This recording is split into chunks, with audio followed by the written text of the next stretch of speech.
Hey, Ryan Kearns here. Welcome. Today I'm just gonna spitball this one. I'm just gonna make it up as I go along, but we're talking about nutrition when it comes to Lyme disease and how to eat correctly in order to heal the body from the inside out. And really, it's very interesting because we're talking about a bacterial infection. We're talking about invaders that have come into your body and started creating havoc, started creating inflammation in the joints, in the brain, in the heart, started creating just all types of neurological issues. It can do so much. I don't want to list all the symptoms. It could take me days.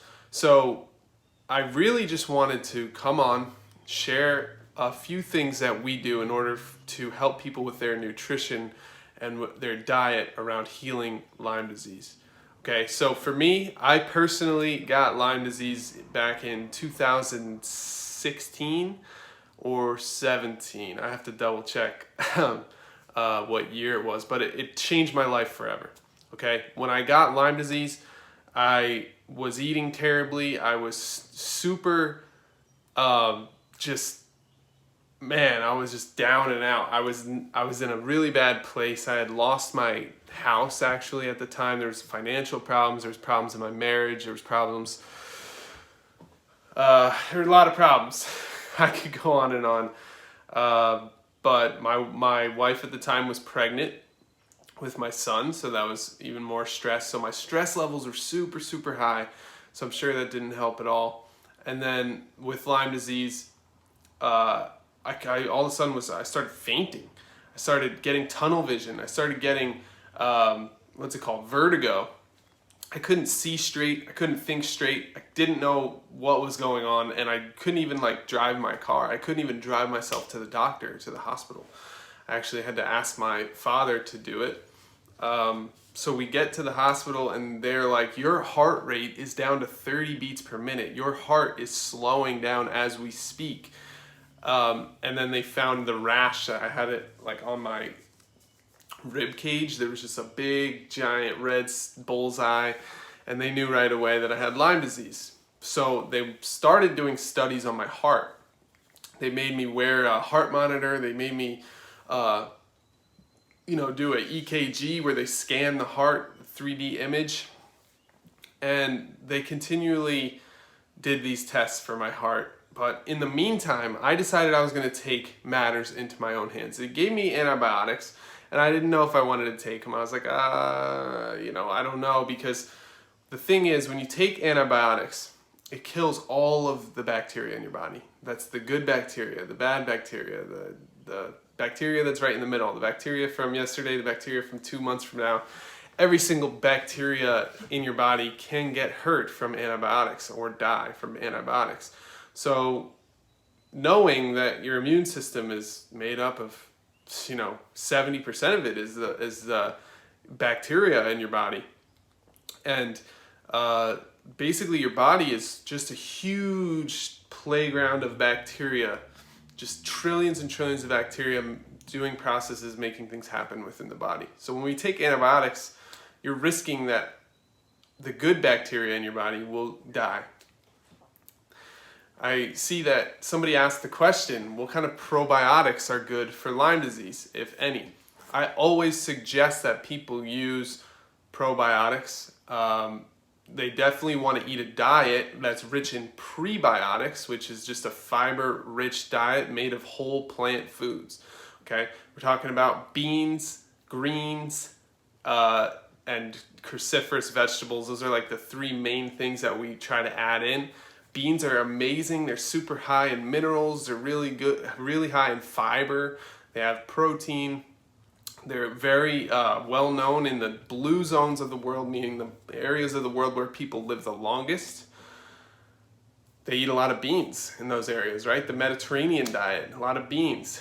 Even the Japanese diet has beans in it. So when you see that all those societies are eating beans, it goes to show you should probably eat some beans. Now, when we talk about Lyme disease, though, specifically, I like to break it up into the science and the art right? So when I'm coaching, when I'm working with someone, there's a science. These are the foods we eat. These are why we eat these foods.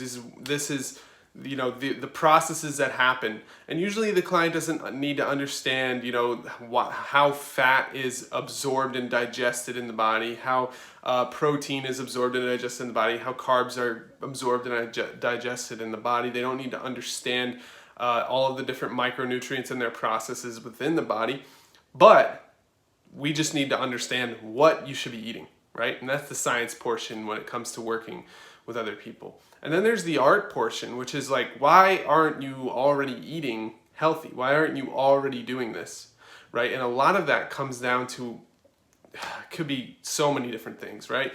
Could be genetics, could be just the way you were raised in your family. It could be, emotional issues. It could be deep-seated insecurities and emotions that need to be dealt with and handled.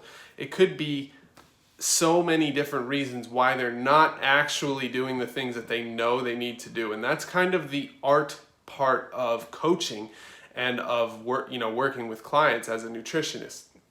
So after I had, back to my story about my heart is killing me, right? I'm trying to figure out what to do, and I decide I'm going to change my diet. I'm going to focus heavily on the food I put in my body first. Why though? Why would I do that? Well, here's the thing. It just makes common sense, right? What do we do 3 times per day, most people? We eat food, right? Some people eat 4 times a day, 6 times a day.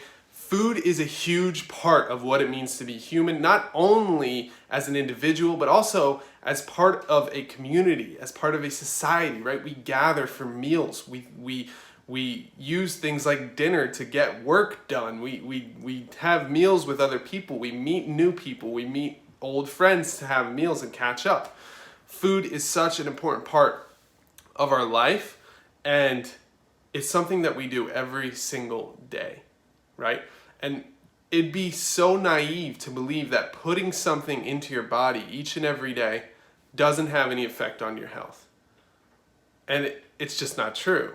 When you look at the science behind it, it's clear that the number one thing that leads to the 3 major killers in the United States, which is heart disease, cancer, and diabetes, the major thing that leads to those 3 things is the diet, right?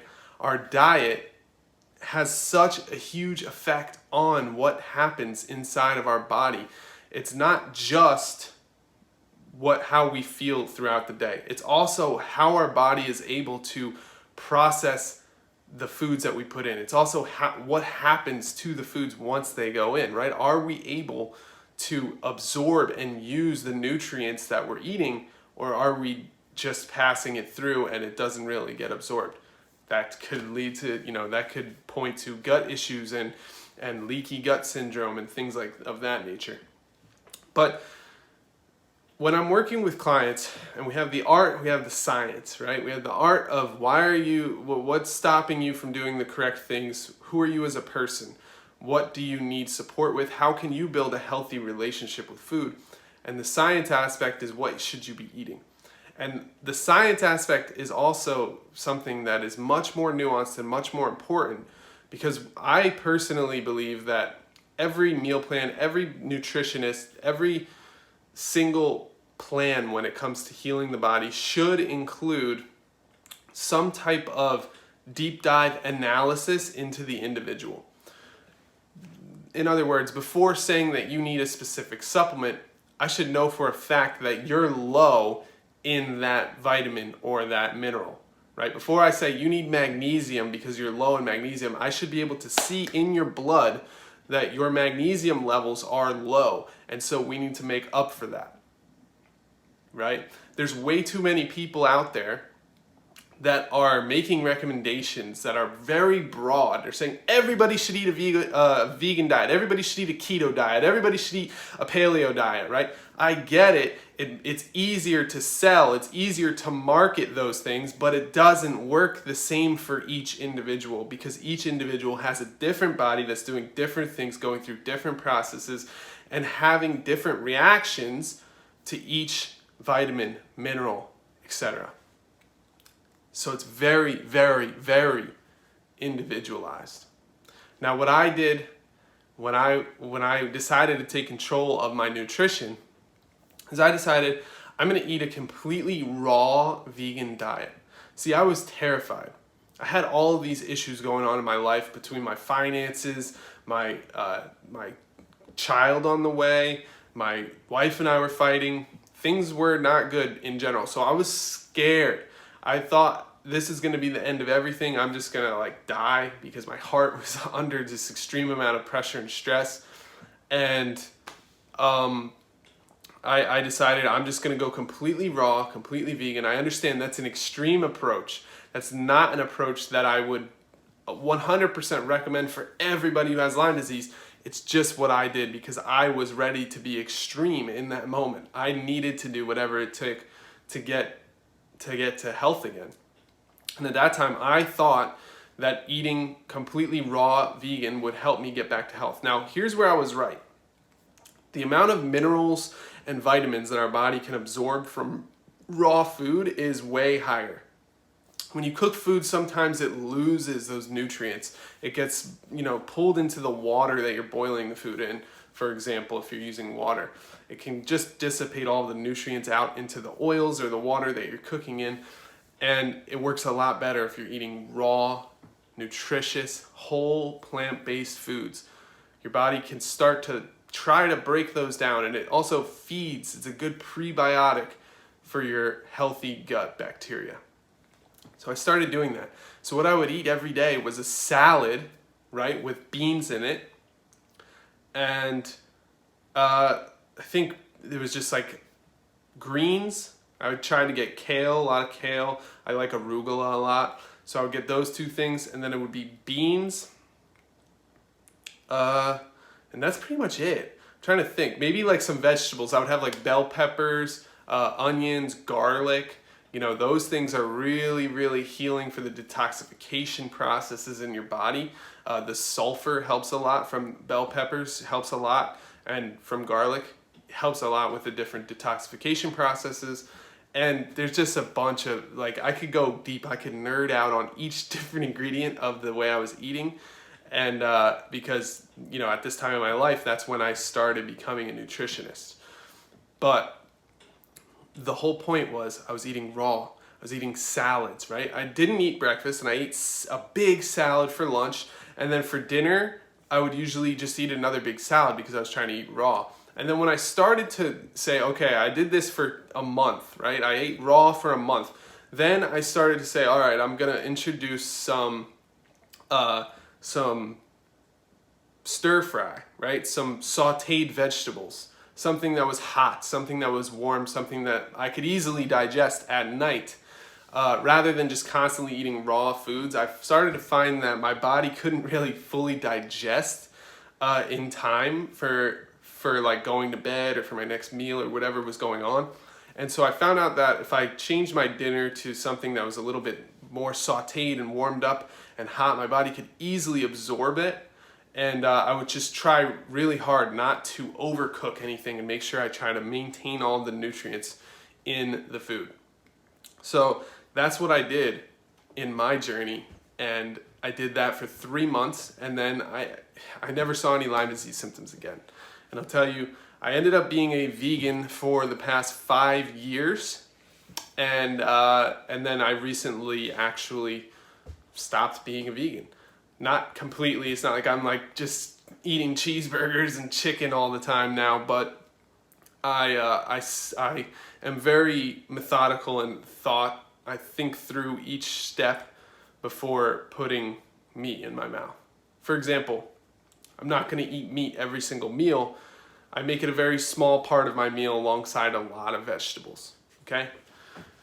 So that's just where I'm at now. That has nothing to do with anything because I haven't had any Lyme disease symptoms in 5+ years. Now, along the way, people would call me, hey Ryan, I have Lyme disease, or I have a friend that has Lyme disease. My aunt called me once. She said her friend had Lyme disease. My other friend ended up getting Lyme disease, and he was homesick for a few days. I ended up working with him as well. We found out what really works, right? And what really works is taking a personal approach, right? Get a blood test, figure out what's going on in your body, and then just reverse engineer what you're trying to see, right? Make sure that first, all of the micronutrients are where they're supposed to be, right? That means all of the minerals, all of the vitamins should be in your body. An easy way to do that is just to start taking a multivitamin as if you're getting nothing from your food, right? Take enough of each vitamin and mineral so as if you're getting nothing from food, because whatever our body doesn't need, we get rid of it. We have detoxification processes for that.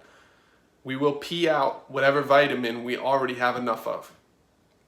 Okay, so you don't have to worry too much about taking too much vitamins, right? But always just try to find a good quality multivitamin that has all the vitamins and minerals, and just take that every day. That's one of the easiest ways to start getting an improved amount of micronutrients in your body. The reason we want those micronutrients when it comes to Lyme disease is because we want to make sure that all of the processes in the body are working correctly, including detoxification processes, literally everything, right? Everything in the body should be working correctly, and we need to have all the vitamins and minerals that we need in order to have those correct processes occurring. Okay? So that's the first thing, is make sure you get your vitamins and minerals dialed in. The next thing is to have some sort of healthy fats, right? I like avocados. You've got nuts, seeds, you've got fish oils. Be careful with fish because of mercury. The bigger fish have a lot of mercury, so stick to smaller fish, or just take a fish oil supplement each day. Those omega-3s are going to help you with inflammation. Inflammation is really the root of all the problems with Lyme disease, because the reason that we get the joint pain, we get the neurological issues, we get the heart problems, right? It's because the bacteria are hiding in those areas and causing a big surge of fighter cells and inflammation. A cytokine cascade happens where it's just a bunch of inflammation goes to the area where those bacteria are. And what happens then is it breaks down collagen. And the bacteria love to feed on collagen. That's their main food source. That's how they survive. That's how they thrive. That's how they reproduce. That's how they build their life inside of your body. So the next natural step is you want to be taking some type of collagen supplement to replenish that which the Lyme disease bacteria are stealing from you. Okay? It's very important. Very, very important, actually. I would say that's probably the number one most necessary supplement, because, just common sense.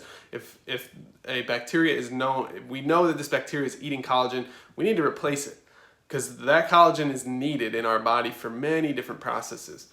And they eat it from your joints, from your heart, from your brain, and it causes all types of problems. So we do want to supplement there with collagen.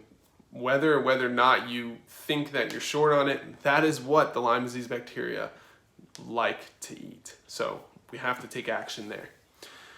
The next thing, so we've got vitamins, minerals, we've got omega-3s, we've got collagen. I like to add in a lot of cruciferous vegetables, right? Cruciferous vegetables, kale, arugula, asparagus, Brussels sprouts, cabbage.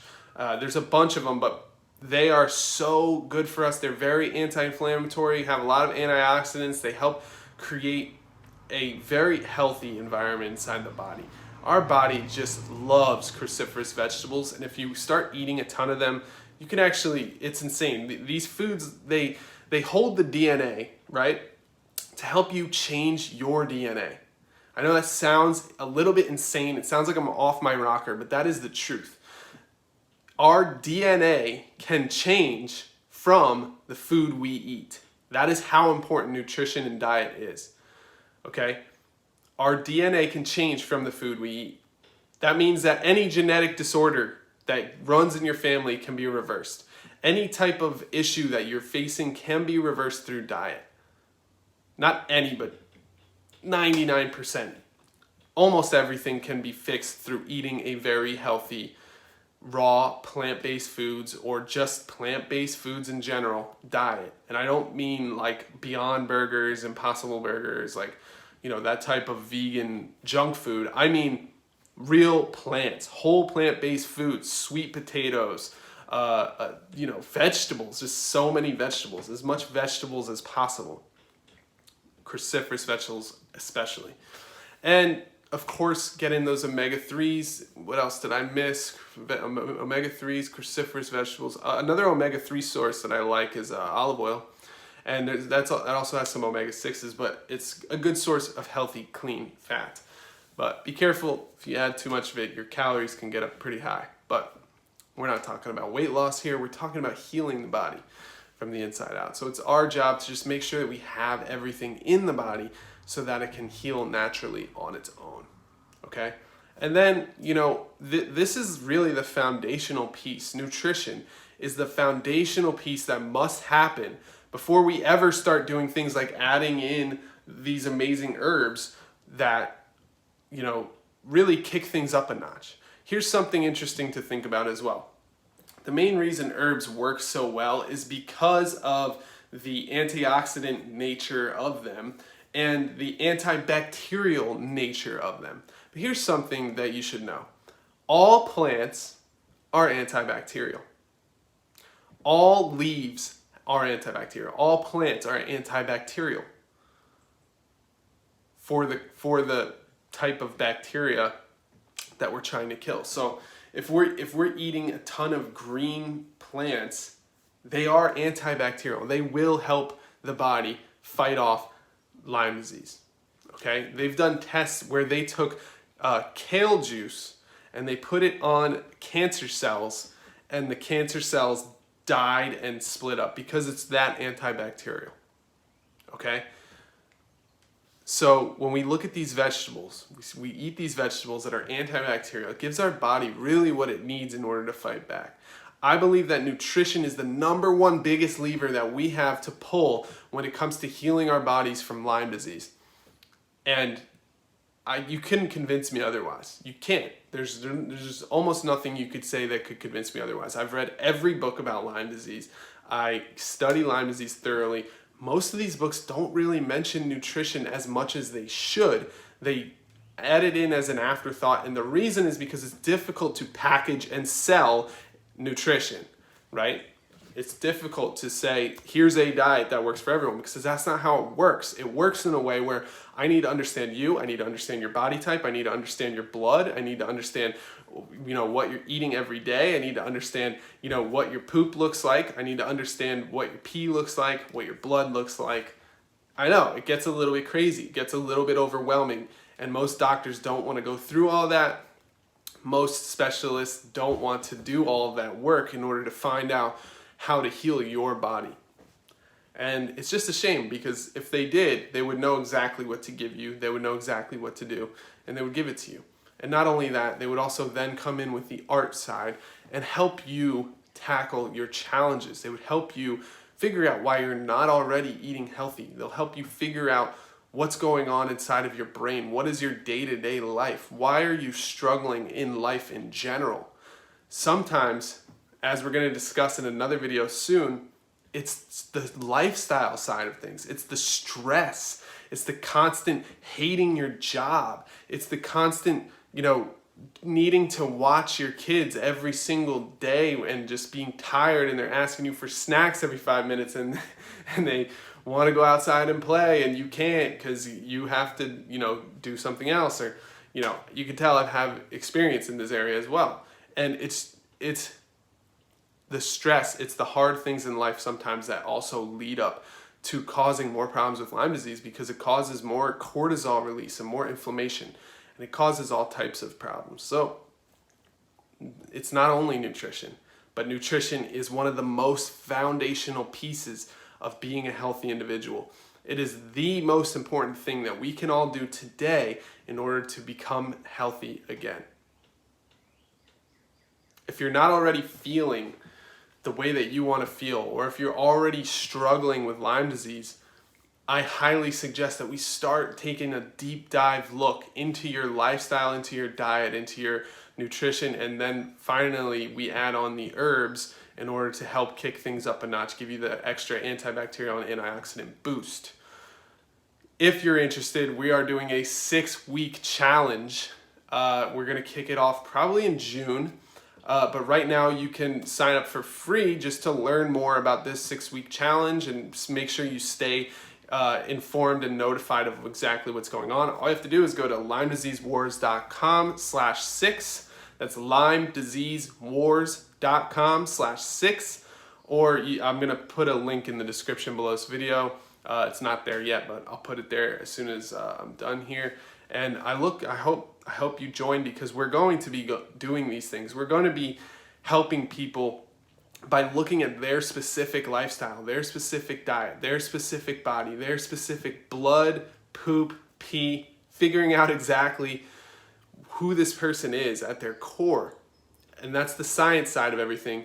Then we come in with the art of coaching and help them realize what's stopping them, what's holding them back, what's keeping them from making healthy decisions, what's stopping you from choosing the right food at the right time for your body. And it's usually not what you think, okay? It's usually not just so cut and dry.